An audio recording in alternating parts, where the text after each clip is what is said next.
The organizers only gave me a few minutes to talk. I'm sorry about that. I would love to tell you so much more. But contrary to popular belief, crowdfunding is not actually a new idea. So crowdfunding is just getting lots of donations, which tend to be smaller amounts, instead of one big donation from one patron. And it's not a new idea. People have been doing this for a long time. But the difference is the internet has made this so much more accessible. And you're probably familiar with Kickstarter, the most well-known platform for crowdfunding. They actually just hit the $3 billion mark. It's with a B. And so this is now approaching the scale of national funding agencies like DOE and NSF. And so it's time to take things pretty seriously about how crowdfunding could help science. It might seem strange to try to crowdfund space projects. Don't those cost hundreds of millions or something? But there have actually been several successful space projects, and I'll give some examples. So what I'd like to talk to you about today is some strategies and examples for crowdfunding. So crowdfunding addresses the two problems that have been talked about today: funding and communication. So that's actually how I describe crowdfunding, is that you're communicating to people what you're doing in hopes of soliciting funding. And it's been very successful in some examples, but it's a new technology. And like all new technologies, there are some myths that kind of pop up. And by far the most common one that I've seen is if you merely put something on the internet fairies magically bring you money, and it requires no work, and you can do it immediately, and that's just not quite true. Crowdfunding is work. Anyone who tells you otherwise is lying. It's different work than other examples like writing grant proposals and such, but it does take time and preparation. And so I'd like to quickly describe some strategies that have proven to be successful. So there are 6 basic strategies here: vision, video, team, deliverable, inclusion, and outreach. And these are all examples that I've learned about through my company, Fiat Physica, which is a physics and space crowdfunding platform. So the first is vision. How many of you have walked by a construction site and you notice, what do you notice? What picture do they put there? Do they show you the pit in the ground? No, of course not, because why would you want to see the pit? No, what they do is put the picture of the building that they're constructing, right? Because this catches your eye and it gets you inspired.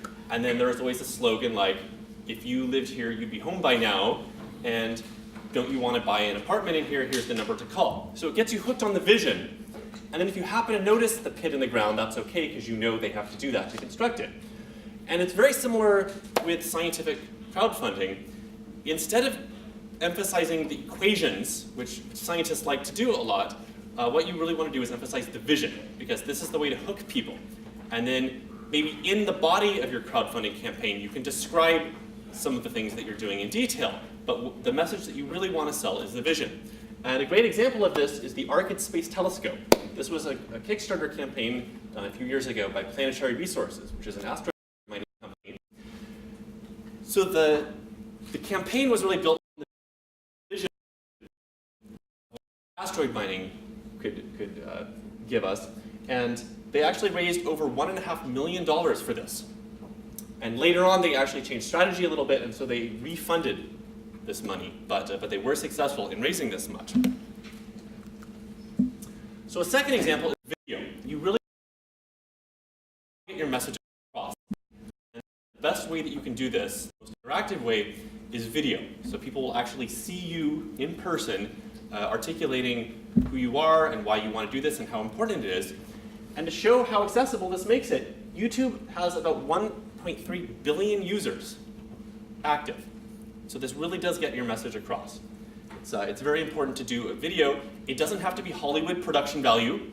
It's okay if it's just on a smartphone and it only lasts 2 minutes, but it really is important to have some sort of video presence there. The team. So there's an old saying that people don't invest in projects, they invest in people. And it's exactly the same way with science. Just talking about your project and the science really won't get people excited. What they want to do is they want to learn about you and what this means to you and how much work you've put into this already and your motivations and how much work you're putting into this, and they want to see faces. So this is an example of the Planetary Society, which you may have noticed has been fantastic about volunteering for this event. Just about 2 years ago, they launched the Light Sail. So this was a big solar sail spacecraft that they did, which was a CubeSat.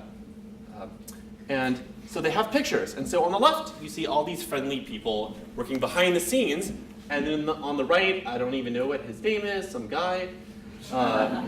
But yeah, so you see, this is really what inspires people. And they did very well. They raised about $1.2 million on this. The deliverable. So instead of saying, we're just going to do some science stuff, what you really have to do is communicate exactly what the money is going for. So this is a project by Astronomers Without Borders, and they wanted to set up an astronomy center in Tanzania. And they had done a lot of work before, so they could detail all of their progress before, and then they explained exactly what they were going to do in the center, how many people they were going to hire, how many books they were going to buy. They went into great detail, so you knew exactly what your money was going to, and they did very well. They raised about $40,000 for this project. Inclusion. We would love to think that people will give donations just for the principle of supporting science. Sometimes that's true, but that's not always true. A lot of times they want to be involved. They want to get something back. And as a scientific project, you can't offer them financial rewards or anything, and you can't sell them ownership of the project. But what you can give them is an opportunity to get involved, because the average person doesn't usually have an opportunity to get involved in science. And you can be pretty creative. I know the typical perk for Kickstarter is a t-shirt. That's kind of boring. In science, you can do so much better. So the best example I know is by Lunar Mission 1. So this was a project to drill on the moon. They were going to build a device that could drill. And the hook was, if you gave $100 or more, you could send them one of your hairs.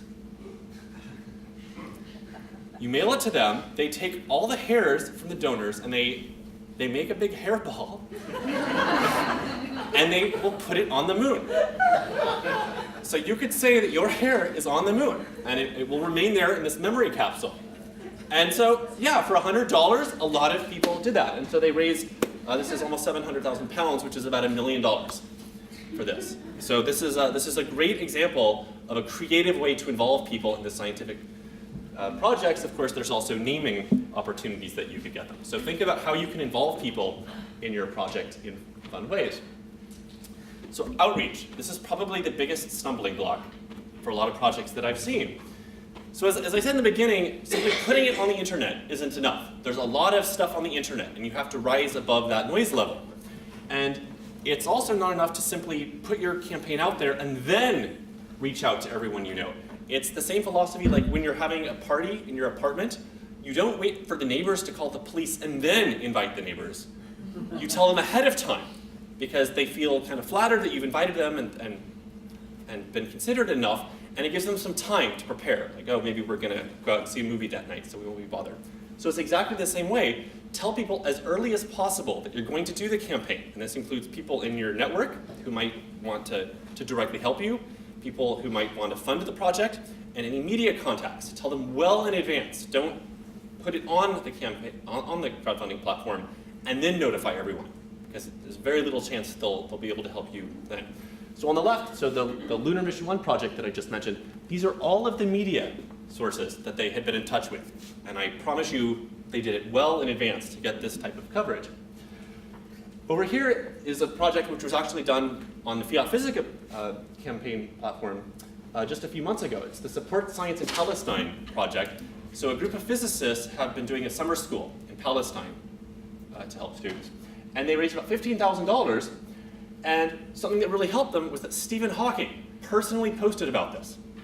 And the way that I found out about this was, so the project leader happens to be a postdoc of Hawking's. And I was on the subway one day, and he sends me a message, "Did Stephen's post crash your site?" And I didn't even know what he was talking about, or who Stephen was, or anything. And I checked, and our site was down for the first time in 2.5 years. And I was kind of shocked, so we quickly got on that. So Stephen Hawking had personally posted about this on his Facebook page with 4 million followers. And it actually brought our site down for a few minutes. Stephen Hawking crashed my website is not a sentence I thought I would ever utter in my life, but there you go. And so it helps a lot if you know any celebrities with a big outreach who can help get your word out.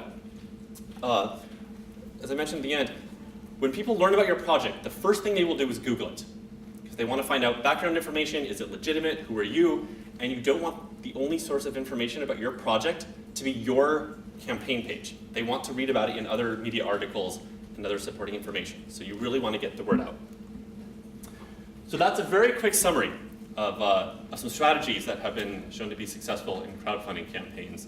I'd love to talk to you more. If you have any questions, please come talk to me.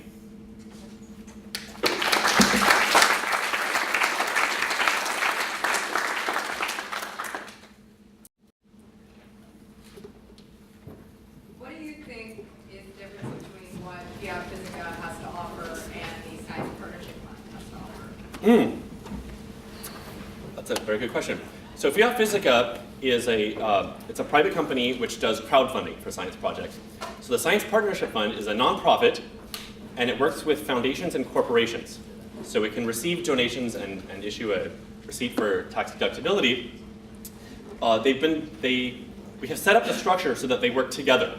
So if you have a crowdfunding campaign and you would like a corporate or foundation sponsor, SPF can accept that donation and have it show up on the crowdfunding platform. So this is, for example, an advantage that Kickstarter can't offer. As a private company, Kickstarter can't accept anything from foundations or corporations. And so Fiat Physica and SPF work together to accommodate this. I just wanted to point out one thing about the Stephen Hawking endorsement. It doubled the goal of that particular project. It was very modest. They were only asking for 7,500 originally, and they actually got twice what they were asking for. Twice what they asked for on the strength of one person's endorsement. Admitted it was Stephen Hawking.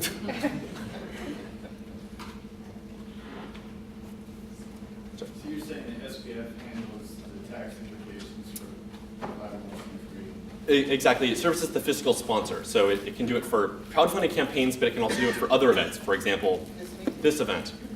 So your company doesn't have to create its own 501c3? That is exactly right, yes. And does that mean that if you are a 501c3, you can just deal directly with Fiat Physica? Not quite. It's more complicated than that. Okay. But we can talk more. All right. Yeah.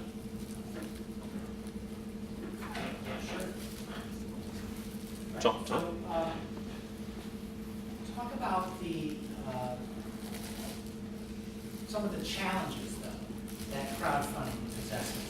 There's two main ones which are included in your slides. One Sure. is, like for Lunar Mission 1, the amount they raised for crowdfunding was impressive, but it is a small fraction of what's needed for the total mission. That's true. It's an incubation type of project, as opposed to Arcade, which paid for the whole thing when it was originally conceived. Absolutely. So even though these numbers, like $1 million, they sound impressive for a lot of space missions, they're asking for quite a bit more. And John's completely right.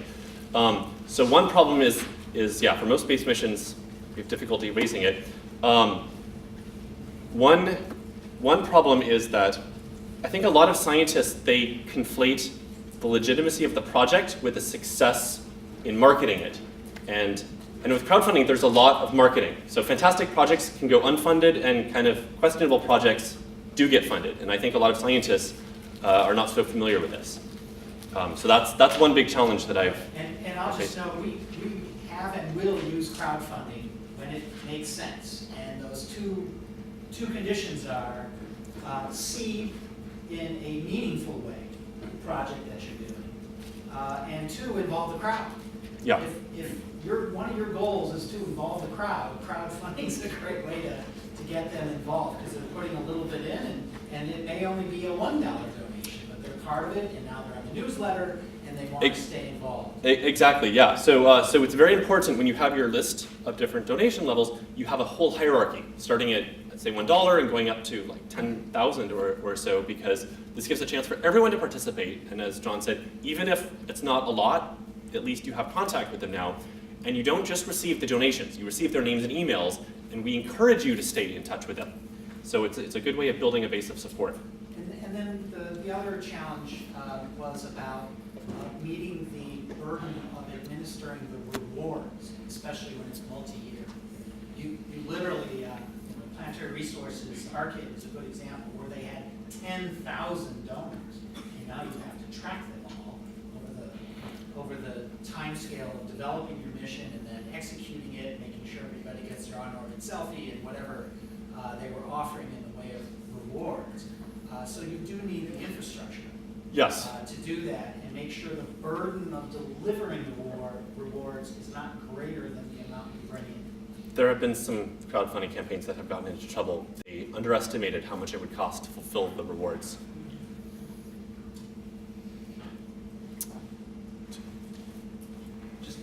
Just a quick question.